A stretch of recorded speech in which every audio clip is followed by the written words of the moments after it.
Ciao, sono Bissimo, vivo in Brianza, vicino a Milano, graffito e tatuo da 20 anni.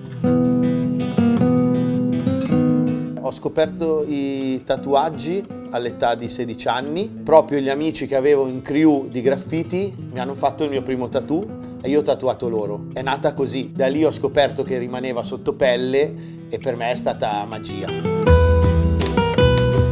Ho studiato restauro perché amo l'arte a 360 gradi e sono tecniche che riutilizzo ancora adesso nei miei lavori, come l'affresco. Adesso riesco a riconoscere anche i muri quando vado a graffitare se ci sono dei sali o dei problemi. Anche su delle tele utilizzo spesso queste tecniche che mi hanno insegnato in accademia.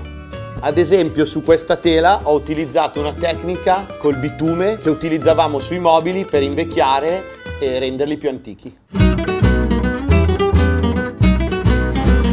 Il mio stile è immediato, veloce, utilizzo colori accesi e spesso utilizzo linee di contorno molto larghe.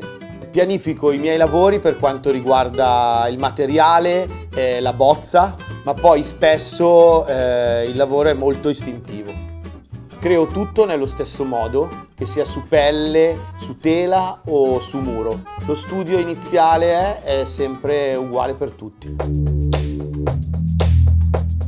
I miei personaggi nascono dall'immaginario, quindi che sia il mio omino, io o i miei animali, nascono da questa mia fantasia. Spesso mi piace farli vivere una vita quotidiana, quindi tutto ciò che facciamo tutti i giorni, che tu skati, che tu mangi, che dormi, che ogni persona possa rivedersi in questi personaggi. Ho lavorato con diversi marchi come Casanova, Savvy Jean, Slopline, Nitro Snowboard, Level Glove. La cosa che amo di più di questo lavoro è che i miei personaggi possano vivere su oggetti come maglie, felpe, pantaloni, piatti, bottiglie di alcolici. Allora, uno dei lavori più belli che ho fatto per ora nella mia vita è in Marocco, perché ho lavorato con artisti proprio locali e quindi ho potuto interagire e confrontarmi con altri artisti di altre parti del mondo. Siamo stati chiamati in Marocco per dipingere un bike hotel, quindi abbiamo fatto una facciata enorme di un grosso edificio. Il lavoro è stato lungo, ci abbiamo messo più di 7 giorni. La cosa molto bella era che dovevamo utilizzare dei colori, delle tecniche loro, per dire non potevo usare colori al di fuori del rosso Marrakesh per gli sfondi, non potevo mettere ai miei personaggi, soprattutto gli animali, non potevano avere gli occhi perché si avvicinava troppo alla loro religione e quindi c'erano dei divieti anche di alcuni soggetti, non potevamo rappresentarli come volevamo.